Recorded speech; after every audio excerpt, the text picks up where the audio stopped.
गणेशाय नमो नमः। सरस्वती नमस्तुभ्यं वरदे कामरूपिणी विद्यारंभं करिष्यामि सिद्धिर्भवतु मे सदा। शिव शक्ति को कोटि कोटि प्रणाम। मेरे श्रोतागण, मैं आपको आज ताराओं के बारे में जानकारी दे रही हूँ कि 9 ताराएं होती हैं। 9 ताराएं प्रत्येक व्यक्ति के जीवन में काम करती हैं। आपकी जो नक्षत्र होता है, जो जन्म नक्षत्र होता है, जिसमें आपकी राशि होती है, वो नक्षत्र आपकी जन्म तारा होती है। उसके बाद दूसरा नक्षत्र आपके जन्म नक्षत्र हुआ, फिर दूसरा नक्षत्र वो संपत होता है उसका नाम, तीसरे नक्षत्र का नाम विपत तारा होती है, चौथे का क्षेम होता है, पांचवे का प्रत्यरी होता है, छठवें का साधक होता है नाम, और सातवीं तारा का नाम वध तारा होता है, चित्रा नक्षत्र मित्र तारा है, और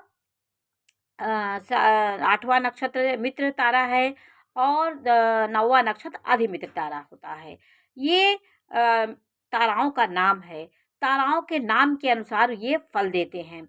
जैसे ये आज मैं आपको पुनर्वसु नक्षत्र के बारे में जानकारी दे रही हूँ कि पुनर्वसु नक्षत्र ये गुरु का नक्षत्र होता है। पुनर्वसु नक्षत्र में 3 चरण मिथुन राशि में आ जाता है और 1 चरण कर्क राशि में आता है। तो पुनर्वसु नक्षत्र ये गुरु का नक्षत्र होता है। उसके बाद विशाखा नक्षत्र का 3 चरण तुला राशि में आ जाता है और 1 चरण वृश्चिक राशि में आता है।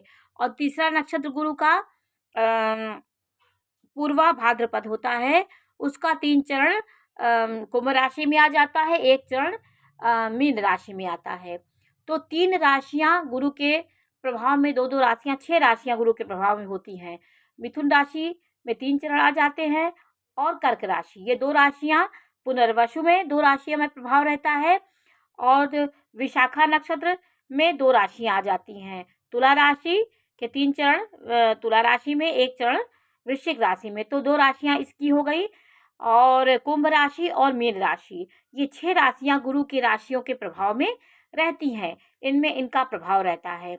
तो आप पुनर्वसु नक्षत्र की यदि हैं, तो चाहे आप मिथुन राशि में जन्म लिए हों, चाहे कर्क में लिए हों, 3 चरण पुनर्वसु में मिथुन में आ जाता है। तो पुनर्वसु में यदि आपका जन्म हुआ है तो आप ज्ञान की दृष्टि से हर चीज़ को देखते हैं, प्रतिभावान होते हैं, विद्या अध्ययन करने वाले होते हैं, गुरु के जैसा आपका व्यवहार होता है, किसी को सही मंत्रणा, सही प्रेरणा देते हैं। तो ये नक्षत्र बहुत शुभ नक्षत्र होता है। पुनर्वसु नक्षत्र श्री रामचंद्र जी का था। चौथे चरण में पुनर्वसु नक्षत्र का चौथा चरण कर्क राशि में आ जाता है। तो कर्क राशि में जो रामचंद्र जी का कर्क राशि में जन्म हुआ था, तो उनका भी पुनर्वसु नक्षत्र था। ये लास्ट चौथा चरण होता है। पुष्य नक्षत्र जो होता है पुनर्वसु का, ये संपत्तिवान नक्षत्र होता है, ये संपत्ति देने वाला नक्षत्र होता है। आपके लिए कभी कभी आप देखिए गुरु पुष्य योग बन जाता है, तो आपके लिए शुभकारी हो जाता है। पुष्य नक्षत्र ये शनि का नक्षत्र होता है, इसमें संपत्ति होता है।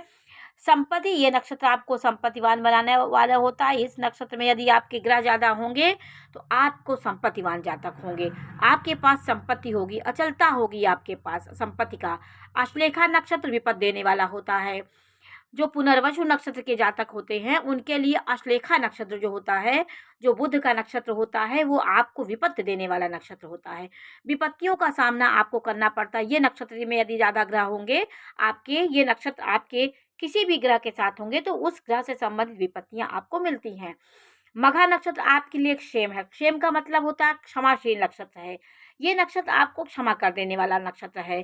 नक्षत्र भी आपको वध देते हैं, नक्षत्र ही आपके मित्र होते हैं। इसलिए नक्षत्रों की जानकारी आपको होनी चाहिए कि आपका कौन सा नक्षत्र है। पूर्वा फाल्गुनी नक्षत्र है, ये प्रत्यरी तारा में आता है। जो शुक्र का नक्षत्र होता है वो आपके लिए अनावश्यक वाद विवाद, लड़ाई झगड़ा, झंझट ये देने वाला जो होता है। यदि ताराओं का जब हम मेलापक में विचार करते हैं, तो तारा आपकी सही होनी चाहिए। आपकी पत्नी की तारा यदि आपकी मित्र तारा हो गई तो मित्रता व्यवहार करने वाली होगी, वध में होगी तो वधता देने वाली होगी, प्रत्यरी में होगा तो अनावश्यक वाद विवाद करने वाली पत्नी हो जाएगी। ये तारा मेलापक में बहुत काम आता है विचारों का मेल के लिए। और पूर्वा फाल्गुनी प्रत्यरी में आ गया, और उत्तरा फाल्गुनी नक्षत्र जो शूर का नक्षत्र है वो साधक है। ये नक्षत्र आपको साधना से मिलता है, आपकी साधना जैसी होगी और ये नक्षत्र आपको मिलेगा। इस नक्षत्र में ग्रह होंगे तो साधना करने वाले आप जातक होंगे, अच्छा होता है। वध तारा में आपके चंद्रमा के नक्षत्र हो जाएंगे। पुनर्वसु नक्षत्र के आप हैं तो हस्त नक्षत्र जो होता है वो वध तारा में आ जाएगा। वधता देने वाला मानसिक, आर्थिक, शारीरिक वध आपका हो सकता है। और चित्रा नक्षत्र जो होता है वो मित्र तारा में आ जाता है। मित्र तारा का मतलब होता है मित्रता देने वाला नक्षत्र होता है। ये नक्षत्र आपको मित्रवत व्यवहार करने वाला होता है। और स्वाति नक्षत्र आपका अधिमित्र है, मित्र से भी बढ़ के मित्र है। तो 9 ताराओं को आप क्रम से लिख लीजिए। आपका जो नक्षत्र है उसमें ये जन्म तारा हो गई आपकी, ये जन्म तारा जिसमें आपका जन्म हुआ है, जन्म हो गई ये तारा, जो भी आपका नक्षत्र हो तो जन्म तारा हो गई। फिर संपत तारा, विपत तारा, क्षेम, प्रत्यरी, साधक, वध, मित्र, अधिमत।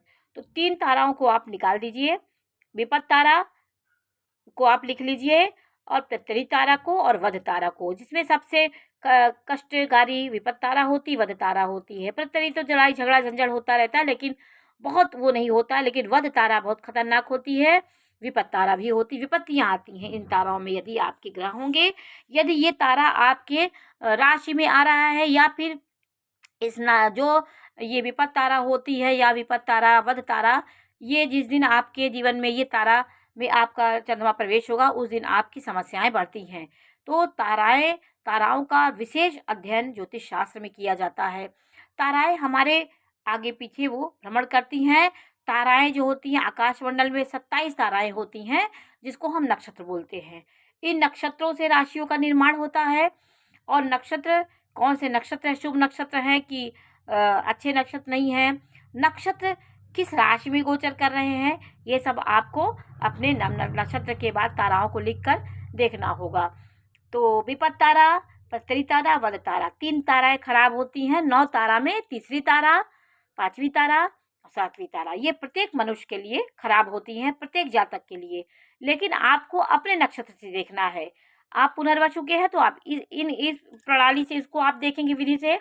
आपका दूसरा नक्षत्र होगा तो किसी और से आप देखें, मेष होगा तो आप अश्वनी होगा तो अश्वनी, भरणी, कृतिका, ऐसे 9 ताराओं को लिखेंगे। आप ताराओं को समझना आपके लिए बहुत आवश्यक होता है, जिससे आप अपने कष्ट दुख जब भी आपके जीवन में इस समस्याएं आएंगी तो ये ताराओं का खेल होता है।